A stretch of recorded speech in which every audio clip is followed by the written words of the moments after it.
आप सभी का स्वागत है एग्रीकल्चर अड्डा 24/7 में। मेरा नाम है सुधांशु और आपके सामने एक बहुत ही अच्छा टॉपिक डिस्कस करने वाले हैं, कस्टम हायरिंग सेंटर का। इससे पहले आपने इसके बारे में जरूर सुना होगा, लेकिन आज हम आपको विधिवत सारी चीजें बताने वाले हैं। क्या इसका एरिया होता है, कैसे इसको खोला जाता है, क्या क्या चीजें इसमें होती हैं और इसके लिए कितना फाइनेंशियल असिस्टेंट आपको मिलता है, सारी चीजें मैं एक एक करके बताऊंगा। इससे पहले अगर आप नए हैं चैनल पे तो सब्सक्राइब कर दीजिएगा हमारे चैनल को और डेली हमारे साथ जुड़िएगा 4 बजे जो हम क्लास लेके आते हैं। इसके अलावा हमारे यूट्यूब चैनल पर मॉर्निंग से लेकर इवनिंग तक बहुत सारी क्लासेस आपको मिलती हैं। दोस्तों, एक वर्ड आता है CHC, जिसका पूरा नाम है कस्टम हायरिंग सेंटर।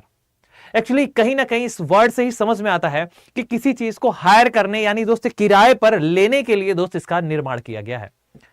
यह सरकार की एक पहल है जिसके तहत हम मैकेनाइजेशन को इंक्रीज करने की बातें करते हैं।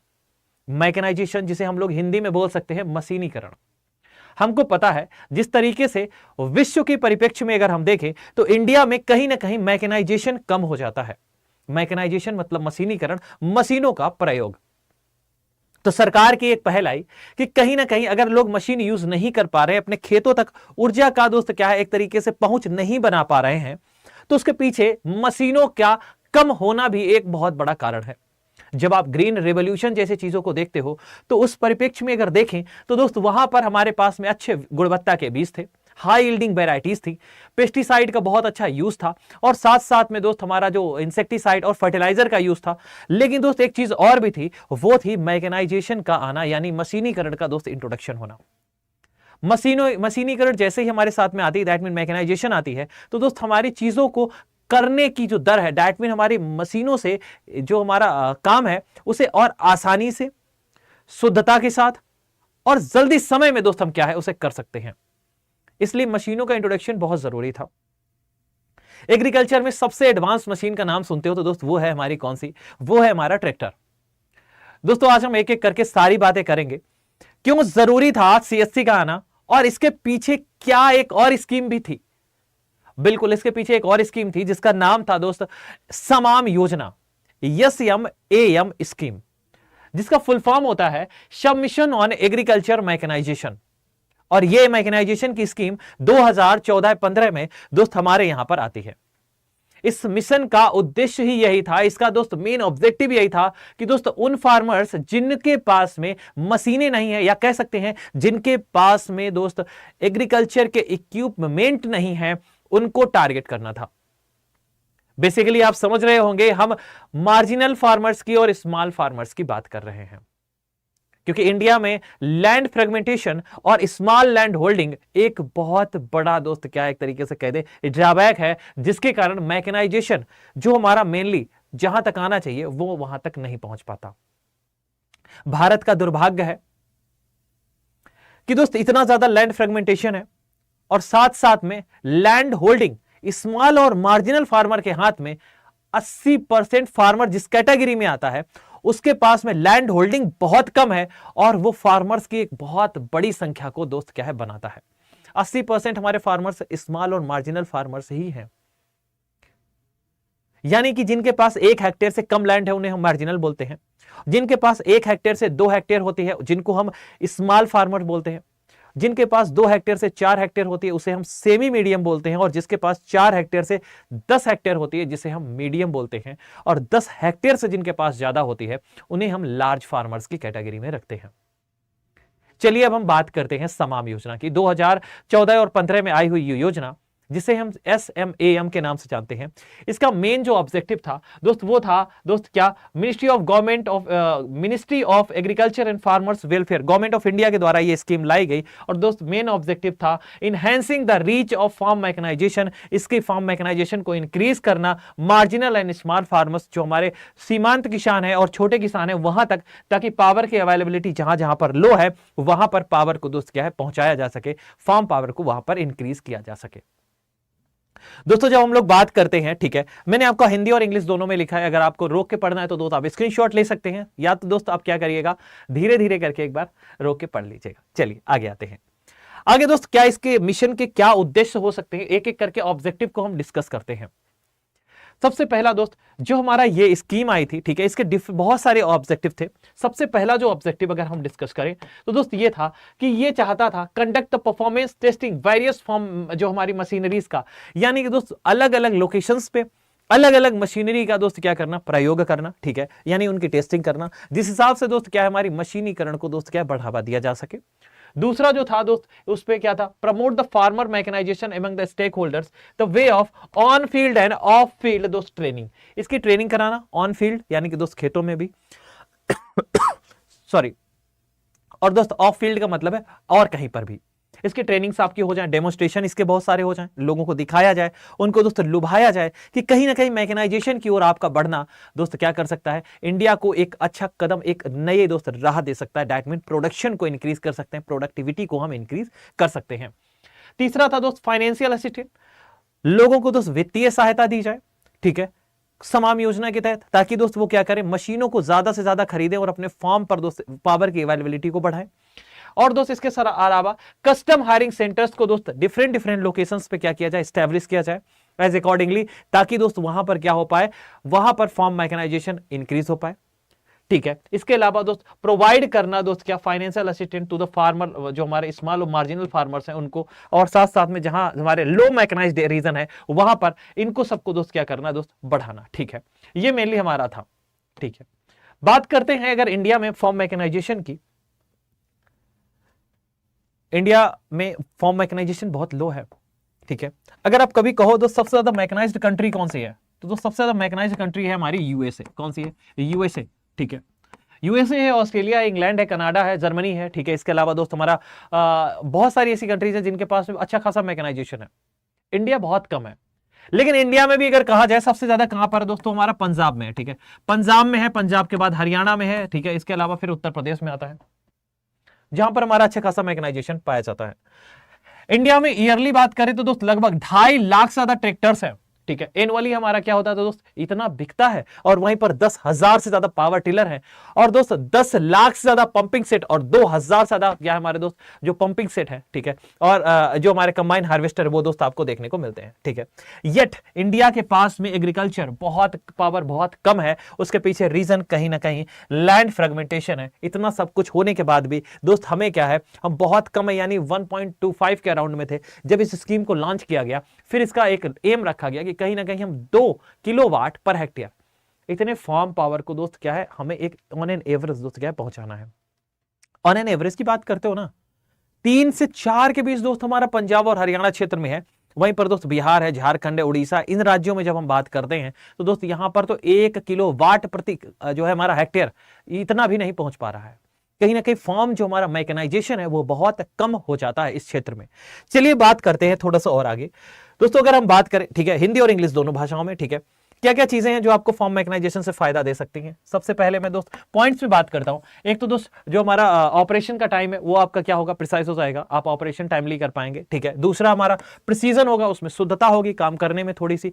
तीसरा दोस्त हमारा जो वर्क एनवायरमेंट है वो इंक्रीज हो जाएगा। और चौथा जो दोस्त है हमारा वो क्या हो जाएगा, establishment of the safety, safety आपकी क्या हो जाएगी दोस्त, ज्यादा हो जाएगी। वहीं पर 5वें नंबर पे बात करते हैं reduction of the loss of crop, crop का जो लॉस है दोस्त कहीं ना कहीं दोस्त फूड प्रोडक्ट का, ठीक है, ये दोस्त क्या हो जाएगा, कम हो जाएगा। प्रोडक्टिविटी दोस्त क्या हो जाएगी, इनहैंस हो जाएगी अगर हम मैकेनाइजेशन को इंक्रीज करते हैं। साथ साथ में इकोनॉमिक रिटर्न यानी कि फार्मर की कंडीशन जो है, लिविंग स्टेटस जो है दोस्त वो भी क्या हो जाएगा, इंक्रीज हो जाएगा। दोस्तों ये तो हमारे हो गए बेनिफिट्स, ठीक है। अब हमको मेनली आना है दोस्त किस पे, मैकेनाइजेशन में कस्टम हायरिंग सेंटर के बारे में जानने की बात। कस्टम हायरिंग सेंटर एक ऐसा सेंटर जो दोस्त क्या करता है, सारी चीजों को किराए पर देता है।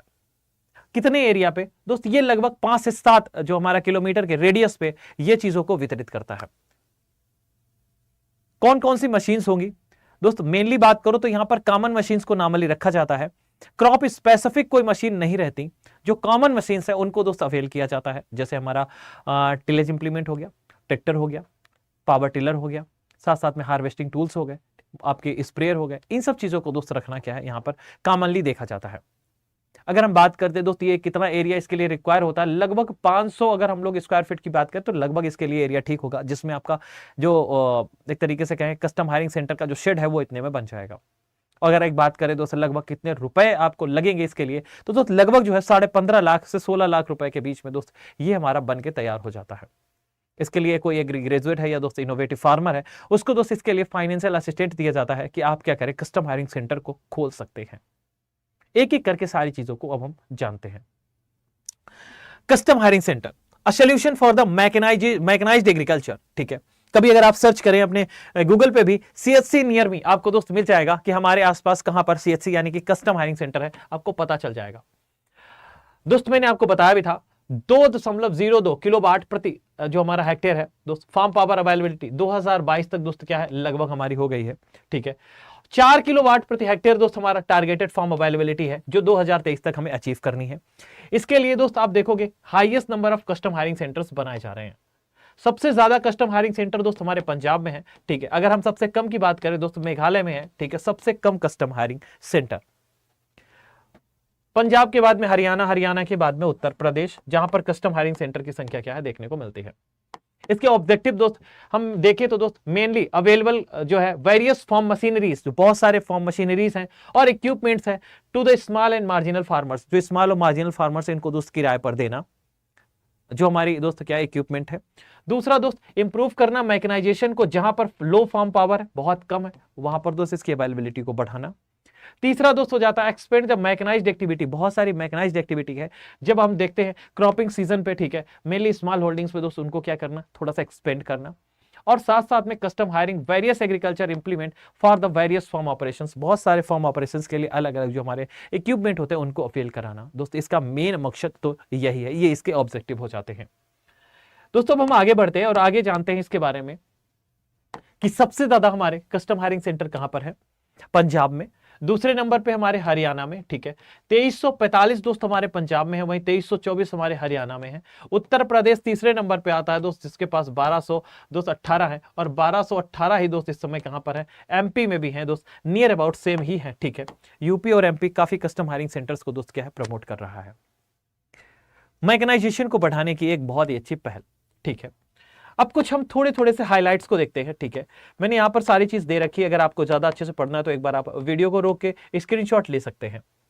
आपको पता होगा जिस तरीके से हमारे यहां पर फार्म पावर में एनिमल का पावर, ठीक है, और साथ साथ में ह्यूमन पावर मेनली अवेलेबल होता है। और दोस्त साथ साथ में अगर हम बात करें ह्यूमन पावर, ठीक है, जो आज बहुत कॉस्टली हो गया है, और एनिमल पावर जो दोस्त ज्यादा इनपुट की जरूरत हो गई है, जिसके लिए खाने की व्यवस्था करना, रैन मौसम से रैन है, ठीक है, या दोस्त ड्रॉट कंडीशन है, उसके लिए भी, तो उसके लिए बहुत सारी व्यवस्थाओं को करना एनिमल के लिए।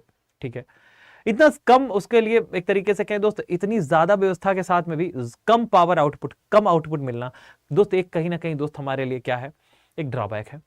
तो हमको कहीं ना कहीं शिफ्ट करना पड़ेगा मैकेनाइजेशन के लिए, मशीनीकरण के लिए, टाइमली ऑपरेशंस के लिए, प्रिसाइज ऑपरेशंस के लिए, ठीक है, टाइम सेविंग के लिए। तो दोस्त हमने क्या किया, अपने आप को शिफ्ट किया कहां पर, मैकेनाइजेशन की ओर। ये मेनली अगर हम बात करें कस्टम हायरिंग सेंटर का एक अच्छा खासा, हम कहें कि ये एक बहुत अच्छा कदम है जो मैकेनाइजेशन को बढ़ावा देगा। मेनली इसमें जो है बिग लैंड होल्डर की बात करें, उनके पास भी तो सबसे ज्यादा पावर होता है, मतलब एक तरीके से कहें वो तो इक्विपमेंट को भी एफोर्ड कर सकते हैं। छोटे किसान नॉर्मली ट्रैक्टर्स है, ठीक है, या कहे दोस्त इक्विपमेंट है, ट्रैक्टर नहीं लिया तो उससे रिलेटेड जो है इक्विपमेंट लेने का कोई फायदा भी नहीं बनता है, तो दोस्त वो भी नहीं ले पाते हैं। जब नहीं ले पाते हैं तो सीधी बात है मैकेनाइजेशन से दूर हो जाते हैं, और कभी कभी टाइमली ऑपरेशंस नहीं कर पाते हैं। पता चला किसी का ट्रैक्टर लेना था, हायर करना था, ठीक है, कि पहले वो अपना काम करेगा कि अब तुम्हारा काम करवाएगा। लेकिन अगर कस्टम हायरिंग सेंटर, वहां पर तो ट्रैक्टर्स क्या अवेलेबल होगा, ठीक है, वहां पर नोट डाउन कराओ अपना नाम और क्या करो, हायर कर लो, ठीक है, हमें किराया ही देना है, और दोस्त टाइमली ऑपरेशंस तो हमारे हो जाएंगे। ये चीज एक सबसे अच्छी है। ठीक है, एक कलेक्टिव ओनरशिप आप देखने को मिलती है कस्टम हायरिंग सेंटर्स में। ठीक है, तो ये एक इसका बहुत ही अच्छा हमारा क्या है ऑब्जेक्टिव हो सकता है। स्मॉल और मार्जिनल फार्मर्स दोस्त इसमें मेनली हमारे क्या इन्वॉल्व होते हैं। ठीक है, अब हम बात करते हैं, देखो मैंने आपको बताया भी था कि दोस्त कंस्टिट्यूएंट अगर हम बात करें 80% हमारे फार्मर्स टोटल लैंड होल्डिंग्स में दोस्त स्मॉल और मार्जिनल फार्मर्स ही बनाते हैं।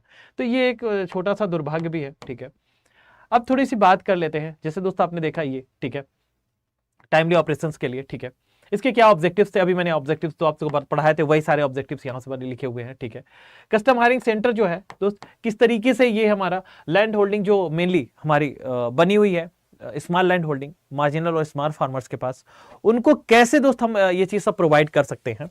तो सबसे पहली बात, हमारा जो टारगेट है, ठीक है, तो जो 0.093 किलोवाट पर हेक्टेयर है, उससे दोस्त हमको 2 किलो पर वाट पहले लेके आने थी। फिर इसके बाद देखा कि दोस्त और ज्यादा हमें क्या है, उससे ज्यादा बढ़ानी है, ठीक है। ये हमने 12th 5 ईयर प्लान जो हमारा अब वर्तमान में प्लानिंग कमीशन हो गया है, ठीक है, नीति आयोग जो है दोस्त अब बन गया है प्लानिंग कमीशन की जगह। तो दोस्त ये मेनली हमारा अब चेंज हुआ है। तो दोस्त हमारे जो एम थे, वो एम तो पहले भी हमें पता है 12th 5 ईयर प्लान में हमने रखा हुआ था कि कहीं ना कहीं दोस्त हम अपने आप को बढ़ाएंगे, और उसके अंतर्गत हमने एक स्कीम भी पड़ी हुई थी, SMAM समाम, ठीक है, मिशन ऑन एग्रीकल्चर मैकेनाइजेशन। ये स्कीम भी इसीलिए आई हुई थी, ठीक है। इसी के तहत दोस्त हमारा कस्टम हायरिंग सेंटर्स जो है खोले गए, जिसका मेनली जो है काम यही था कि दोस्त कहीं ना कहीं जो लोग अवेल नहीं कर सकते उनके लिए ये चीजों को बढ़ावा देना, ठीक है। अगर हम बात करें लोकेशन की, तो दोस्त लगभग आपका रेडियस जो 5 to 7 किलोमीटर का रेडियस है, वो इसके लिए आपका क्या था, अराउंड में था। और साथ साथ में लगभग जो है 4 से 5 विलेजेस को दोस्त वो कवर कर रहा हो, 4 से 5 गांवों को दोस्त वो कवर कर रहा हो, ठीक है, अगर एक कस्टम हायरिंग सेंटर है इतने रेडियस में, ठीक है, और कम से कम 4 से 5 वहां पर क्या आपके विलेजेस कवर हो रहे हों, ठीक है, तो ज्यादा अच्छा रहेगा, ठीक है। वही सारी बात आपकी ये लिखी हुई है। अब हम बात करते हैं अगर दोस्त यहां पर पोटेंशियल बोरोवर्स की, ठीक है, तो यहां पर दोस्त देखना जो प्राइमरी एग्रीकल्चर क्रेडिट सोसाइटीज हैं, मल्टीपर्पज सोसाइटीज हैं, आपके मार्केटिंग सोसाइटीज हैं, ये सब दोस्त इसमें क्या इन्वॉल्व होती हैं, ठीक है। मेनली इसमें हमारे प्रोग्रेसिव फार्मर्स हैं, ठीक है, वो वाटर सेट कमेटी है, सेल्फ हेल्प ग्रुप फेडरेशन है, ये सारे दोस्त क्या हमारे ये यहाँ पर इन्वॉल्व होते हैं जब भी हम बात करते हैं किसकी, CHC की, ठीक है, कस्टम हायरिंग सेंटर्स की। अब थोड़ी सी बात जानते हैं दोस्त हम लोग इसके आगे। CHC यूनिट में दोस्त क्या क्या चीजें होती हैं। CHC यूनिट में एक सेट है हमारा पूरा फॉर्म मशीनरी का, ठीक है। जैसे हम छोटे थे तो दोस्त हमने एक ज्योमेट्री बॉक्स सेट देखा था, जिसके अंदर जितनी हमारी चीजें जरूरत की होती थी सब एक साथ मिलती थी, ठीक है। तो कुछ ये सेट जैसा ही है, जिसमें हमारा इंप्लीमेंट बहुत सारे होंगे जो कस्टम हायरिंग सेंटर्स में फार्मर्स के लिए अवेलेबल होते हैं, ठीक है। जरूरी नहीं है कि क्रॉप स्पेसिफिक हो, ठीक है, कुछ जगह क्रॉप स्पेसिफिक भी हो सकते हैं, ठीक है। जैसे हमारा एक ट्रैक्टर हो गया, पावर ट्रिलर हो गया, self propelled machinery like the combine harvester हो गया, ठीक है। ये सब चीजें बहुत कॉमन है, और ये एक आइडियल मॉडल होता है, ठीक है, जिसमें हमारा मेनली अगर हम कहें तो दोस्त यहाँ पर मिनिमम 2 क्रॉप स्पेसिफिक मशीनरी, ये सब मिनिमम का मतलब है। अब बहुत जगह ऐसा होता है कि हम कहें कि हम तो मूंगफली करते हैं, तुम कहोगे हम कॉटन करते हैं, ठीक है, और तुम कहोगे सर हम जो है गेहूं करते हैं, हम धान करते हैं। तो दोस्तों आप सबके लिए अलग अलग मशीनरीज बहुत सारी ऐसी जरूरत होगी, तो ऐसी मशीनरी अलग अलग तो नहीं रखी जा सकती, लेकिन जो कॉमन यूज होती हैं, ठीक है, ज्यादातर खेतों में ज्यादातर काम के लिए, उनको यहाँ पर क्या है दोस्त आप देखोगे, ठीक है, वो सारी यहाँ पर आपको देखने को मिलेंगी। बात करते हैं दोस्त आपकी टोटल कॉस्ट की, ठीक है। टोटल कॉस्ट की बात करें तो दोस्त यहाँ पर मेनली अगर हम एक आइडियल बनाते हैं पैडी कल्टीवेशन की, ठीक है, ऐसा एरिया है जहां पर मेनली ये मॉडल जो हमने देखा है आपको दिखा रहा हूं मैं, ठीक है, ये पैडी कल्टिवेटेड एरिया का है, ठीक है, जिसमें आपका एक 35 HP का ट्रैक्टर होगा, वहीं पर आपका एक पावर टिलर भी होगा, ठीक है, टिलेज ऑपरेशन छोटे छोटे काम के लिए, ट्रैक्टर के साथ ट्राली भी होगी, अपना छोटा बहुत इधर उधर कोई चीज भेजनी है, ठीक है, लानी है, इसके लिए भी होगा। ट्रैक्टर आपका 35 HP का होगा, मल्टी क्रॉप आपका पावर थ्रेशर होगा यहाँ पर, ठीक है। यहीं पर आपका विनोवर हो गया, सेल्फ प्रोपेल्ड आपका रीपर हो गया, स्प्रेयर है, और साथ साथ में रिपेयरिंग टूल्स आपके जो किसी इक्विपमेंट के लिए नॉर्मली होने चाहिए, वो सारे यहाँ पर आपको मिलेंगे। ये एक दोस्त हमने बनाया एक आइडियल, ठीक है। इसके लिए अगर हम बात करें कितना रुपए लगे जाएगा, तो लगभग दोस्त आपका 15.5 लाख का एक आइडियल एस्टिमेट हमने बनाया दोस्त, किसके लिए, एक राइस कल्टीवेटेड एरिया के लिए, ठीक है। तो लगभग इतना रुपए लग गया है। इस तरीके से दोस्त अगर आप अप्लाई करते हैं, एग्री ग्रेजुएट्स हैं या इनोवेटिव फार्मर्स है दोस्त, इनके लिए बहुत जल्दी अवेल हो जाता है ये सारी चीजें, ठीक है। ऐसे ही दोस्त देखना इसके लिए जो वर्कशेड होना चाहिए वो लगभग आपका 500 स्क्वायर फीट का होना चाहिए, ठीक है। ये नॉर्मली आप देखोगे, ठीक है। तो ये सारा कुछ हमने आज जो बताया ये था कस्टम हायरिंग सेंटर्स के बारे में, कैसे आपको दोस्त क्या है इसके बारे में बहुत सारे क्वेश्चंस है जो आपको एग्जाम में देखने को मिलेंगे। कैसा लगा आपको सेशन कमेंट सेक्शन में जरूर बताइएगा, ठीक है। और हमारे साथ डेली जुड़िएगा, कितने बजे, 4 बजे, 4 बजे आपको याद कर लेना है दोस्त, हमारे साथ डेली जुड़ना है। अब छोटी एक इन्फॉर्मेशन और आपके लिए दोस्त, अगर आप तैयारी कर रहे हैं किसी भी एग्जाम की तो एग्रीकल्चर महापैक और एग्रीकल्चर महापैक प्लस आप जो है इस समय इनरोल कर सकते हैं, जिसमें डबल वैलिडिटी भी है और साथ साथ में 80% ऑफ भी है। एक बार सिंपली आप क्या करेंगे, अड्डा 24/7 का मोबाइल एप्लीकेशन अगर डाउनलोड नहीं किया है, सिंपली आपको क्या करना है, अड्डा 24/7 का मोबाइल एप्लीकेशन डाउनलोड कर लेना है, ठीक है। अगर आप डाउनलोड करते हैं, ठीक है, तो ऐसा कुछ इंटरफेस आपके सामने खुल के आएगा, ठीक है। अगर आप देखोगे इस पे एंट्री करते time all courses, government job exam और एग्रीकल्चर कर दीजिएगा, ठीक है। यहां पर आपको दिख जाएगा एग्रीकल्चर महापैक का सेक्शन। ये एक महापैक है, ये महापैक प्लस है। महापैक में आपको सारे एग्जाम्स जितने भी हैं, आने वाले एग्जाम और जो हो चुके एग्जाम, सारे वीडियोस आपको एक साथ मिलेंगे, ठीक है। और जितने भी आपके एग्जाम आ रहे हैं आने वाले 24 महीने तक, सारे के सारे दोस्त इसमें आपको कवर कराए जाएंगे। लेकिन बेसिकली एग्रीकल्चर महापैक प्लस में आपको यहां पर आपको आईसीआर, जेआरएफ, नेट के बैचेस भी, ठीक है, आईसीआर में जेआरएफ के बैचेस और नेट के बैचेस, जिसमें आपको जेआरएफ सोशल साइंस, जेआरएफ आपका हो जाएगा हॉर्टिकल्चर, वेजिटेबल साइंस और प्लांट साइंस, सोशल साइंस, ये सारे आपको यहाँ पर मिल जाते हैं। और नेट के भी बैचेस आपको यहाँ पर ये सारे सब्जेक्ट के मिल जाते हैं, ठीक है। ये आपका एडिशनल बेनिफिट होगा इसके साथ में, ठीक है। ग्रेजुएशन और के साथ में रिसर्च तक सब कुछ इसमें आपका कवर होगा। इसमें मेनली हमारे जो है कंपिटेटिव एग्जाम्स के ही सारे के सारे चीजें आपको देखने को मिलेंगी। मान लीजिए आप एग्रीकल्चर महापैक प्लस में एनरोल करना चाहते हैं तो बाय नाउ करिएगा। वर्तमान में अगर आप दोस्त इसे एनरोल करते हैं और डिस्काउंट कोड में आप यूज करते हैं Y783A डिस्काउंट कोड, तो दोस्त ये आपका हो जाएगा मात्र 8000 का, ठीक है। कॉइन्स यूज करने होते हैं आपको। कैसे करने हैं? जब आप इस डिस्काउंट कोड को यूज करें और नीचे आप कॉइन्स को यूज कर दे, क्लिक करते ही दोस्त ये आपका 8000 के अराउंड में आ जाएगा, ठीक है। कुछ कम ही रहेगा। ये आपका एग्रीकल्चर महापैक प्लस होगा।